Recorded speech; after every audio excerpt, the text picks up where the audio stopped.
박은정 의원님 질의해 주시기 바랍니다. 네, 오전에 존경하는 정청래 위원장님 또 다른 위원님들도 지적을 하셨는데 오후가 되어서 다시 환기시키는 의미에서 말씀드리겠습니다. 박성재 법무부 장관이 오늘도 상임위에 출석하지 않았습니다. 법사위 위원회 한 사람으로서 강력하게 유감의 뜻을 표합니다. 법무부는 대한민국의 법치주의와 인권, 정의를 수호하는 기관이고 부처의 수장인 장관은 대한민국의 법치, 준법, 정의, 인권을 수호하는 상징적인 존재여야 합니다. 오늘 법무부 장관은 국민의 뜻으로 선택된 헌법기관인 국회가 정당한 의결을 통해 국무위원회 출석 요구한 것을 따르지 않았습니다. 법을 수호해야 하는 장관이 법을 지키지 않은 것임을 자임한 것입니다. 지금 윤석열 정부처럼 국민의 뜻을 따르지 않는 무도한 정권의 앞잡이가 되지 않고서야 있을 수 없는 일입니다. 자신과 가족의 범죄를 가리기 위해 거부권을 남발하는 대통령을 본받고 배우는 것인지 묻고 싶습니다. 법무부는 최근 조국혁신당에서 검찰개혁과 관련된 수사기소 분리를 추진하는 법안, 개혁입법들에 관한 토론회에도 저희가 참석 요청을 했지만 현안이 많다는 이유로 참석을 하지 않았습니다. 검찰청이 폐지되는 것이 가장 큰 현안이 아니겠습니까? 법무부가 지금 제대로 일을 하고 있는지 상당히 의심스럽습니다. 장관과 법무부의 공직자들은 윤석열 대통령과 여당을 위해 봉사하지 말고 국민에게 봉사하는 공무원의 자세를 갖추기 바랍니다. 감사원 사무총장님께 묻겠습니다. 네. 월성원전 조기 폐쇄와 관련해 감사 방해 등의 혐의로 기소된 산업부 공무원들이 지난달 대법원에서 최종 무죄 판결을 받은 것은 알고 계신가요? 네, 알고 있습니다. 이에 대한 감사원의 입장을 좀 물어보겠습니다. 우리 법원의 판단을 존중을 합니다. 그래서 이후로 그 판결 관련해서 저희들이 내부적으로 정비해야 될 부분을 정비를 하고 있습니다.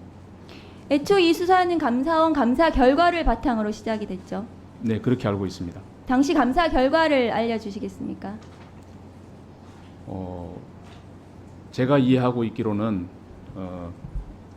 우리 산자위에서 감사원의 감사 청구가 됐고 감사 요구가 됐습니다. 국회 감사 요구가 됐고 요구했던 거는 그 경제성 평가가 원전에 대한 그 월성 1호기에 대한 그 경제성 평가가 왜곡이 돼 있는지 여부를 확인해 달라 그랬고 감사원에서 감사를 해보니까 이거는 정상적인 과정이 아니었다 해서 그 결과를 낸 것이 저희 감사 결과입니다. 이 월성 원전 사건 수사는 윤석열 대통령이 검찰총장 시절에 자신의 정치를 선언하는 계기가 되는 사건이었습니다.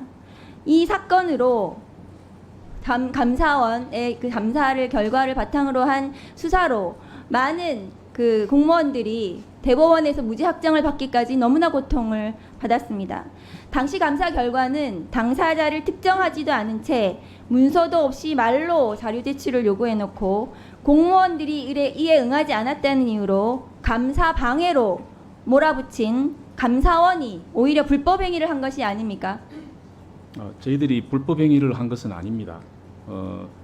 지금 법원에서는 이제 그 공무원들이 자료 삭제한 공무원들이 형사벌까지 받을 정도는 아니다 이렇게 판단하신 걸로 알고 있고 또 그 어떤 자료 삭제 행위 자체는 있었기 때문에 더군다나 한밤중에 감사가 시작되기 전에 그 휴일에 한밤중에 들어가서 자료를 삭제한 행위는 그거는 저희들이 감사원에서 징계를 받을 정도의 그 잘못은 충분히 된다 이제 그렇게 저희들은 판단하고 있습니다.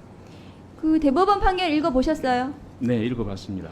이 당시 대법원 판결에 의하면 당시 감사원 감사 결과와 그에 따른 검찰 수사가 모두 윤석열 전 검찰총장의 정치적 의도를 가진 짜맞추기 감사와 수사였다는 것을 방증하고 있습니다. 판결문을 잘 보시면 어떻게 생각하십니까?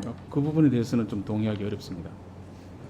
대법원 무죄 판결이 나온 만큼 당시 감사를 주도했던 유병호 현 감사위원을 비롯한 관련자에 대한 징계 조치가 필요하다고 생각하는데 어떻게 생각하십니까?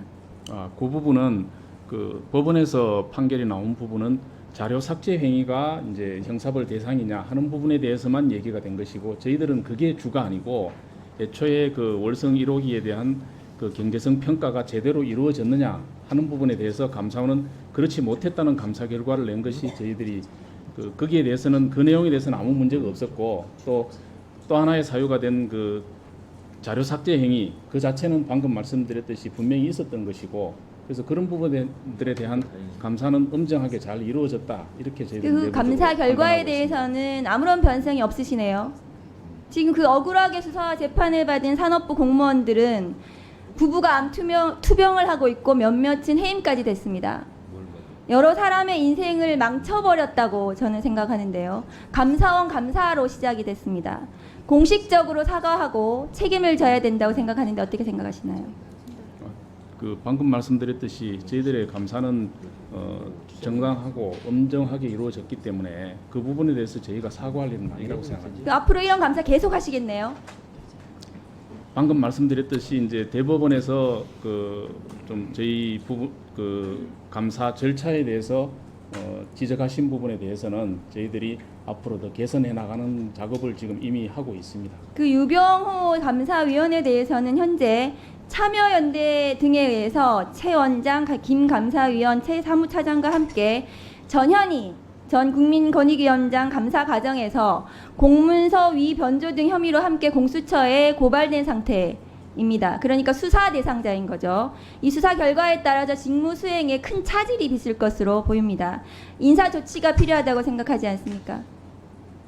그 부분에 대해서는 어떤 개인 비리나 이런 거에 의해서 지금 수사를 받는 것이 아니고 감사 업무를 처리한 부분에 대해서 시각이 달라서 내지는 어떤 오해로 지금 수사를 받고 있는 것이기 때문에 현재 상태로 그것이 무슨 오해입니까?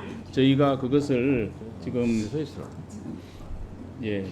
그거에 대해서 징계나 이런 검토할 네, 1분 검토하고 있지는 않습니다. 이 정부 들어서 정치 표적 감사로 인해서 감사원에 대한 국민적 신뢰가 바닥을 치고 있다는 의견이 지배적이에요.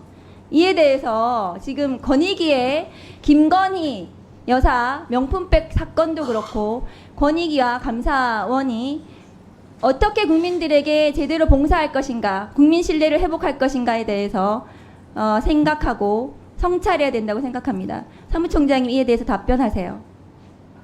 지금 그 감사원의 어떤 그 외부적인 시각, 우려, 그 문제에 대해서는 저희들도 돌아볼 부분 돌아보고 하겠지만 또 저희들이 해나가야 될 저희들한테 주어진 임무에 대해서는 어떤 저희들 중심을 잡고 열심히 해나가겠다는 말씀드립니다. 유병호 감사위원에 대해서는 잘 검토하셔서 인사 조치하시기 바랍니다. 이상입니다. 자, 그러면 제가 구독자분들을 위해서 깜짝 이벤트를 하나 준비했는데요.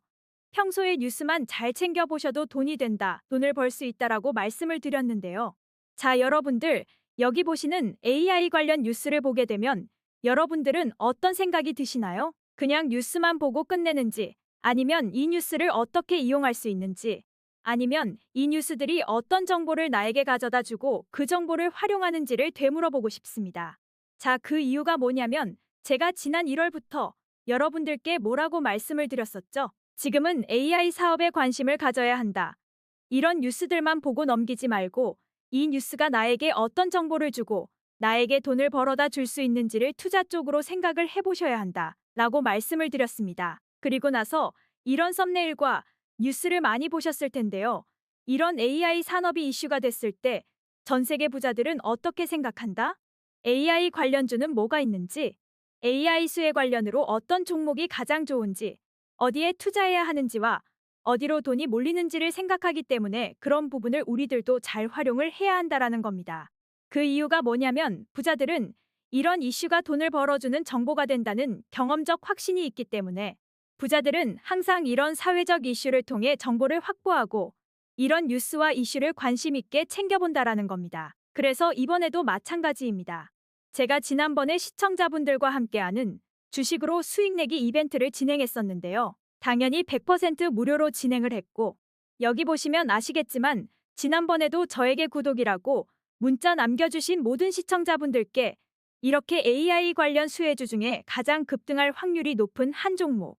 많은 종목이 아니라 재룡전기 딱 한 종목을 여러분들에게 추천드렸는데요. 그러면서 여기 나와 있는 대로 정확히 얼마에 매수해야 하는지, 그리고 수익률이 어느 정도 나왔을 때 팔아야 하는지, 이런 부분들까지 여러분들에게 정확히 알려드렸었는데, 자, 지금 실제로 어떻게 되었나요?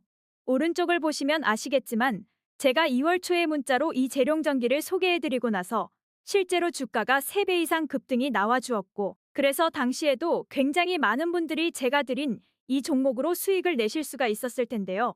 수익 보신 분들 다시 한번 축하드린다고 말씀을 드리겠고, 자, 이번에도 마찬가지입니다.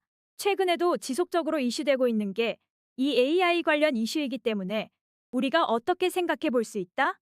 AI 반도체 공장을 만들기 위해 필수 부품인 변압기 자체 생산이 가능하며 반도체를 자체 생산할 수 있는 우리나라에서 앞으로 AI 수혜 관련으로 우리나라 기업들 중에 한 곳이 가장 크게 부각받을 수밖에 없다. 그래서 우리는 당연히 이쪽으로 생각해야 된다는 겁니다. 자, 그렇기 때문에 제가 이번에도 뭘 보내드린다?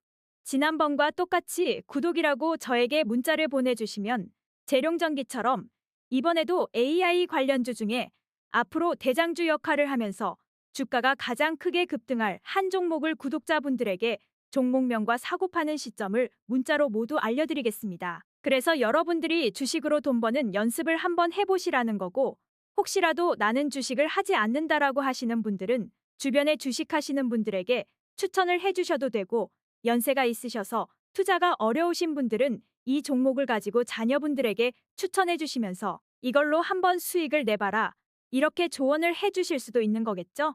그래서 지금 이 영상을 보시는 시청자분들과 구독자분들 중에 나도 이번 종목이 좀 궁금하다 하시는 분들은 누구나 상관없이, 그리고 어느 시간대나 상관없이 부담 없이 이렇게 상단에 제 번호를 항상 남겨놓고 있습니다. 제 번호 010-2068-6834번호로 편안한 시간대에 저에게 이런 식으로 지난번처럼 구독이라고 문자 보내주시면 제가 이번에도 똑같이 무료 추천 급등주 문자를 보내드리겠습니다. 이해되시죠? 그래서 제 번호 010-2068-6834번으로 구독이라고 보내주시면 사회적 이슈가 어떤 정보로 이어지는지를 확인해 볼 수 있고, 여러분들이 돈 버는 연습을 해보실 수가 있는 거고, 제가 돈을 받는 것도 아니고 투자를 대신해 드리는 것도 아니니까 부담 없이 신청해 주시면 되는 겁니다. 그리고 수익이 나면 저는 다른 것은 바라지 않습니다. 제 채널의 구독과 좋아요 한 번씩만 부탁드린다라고 다시 한번 말씀을 드리겠습니다.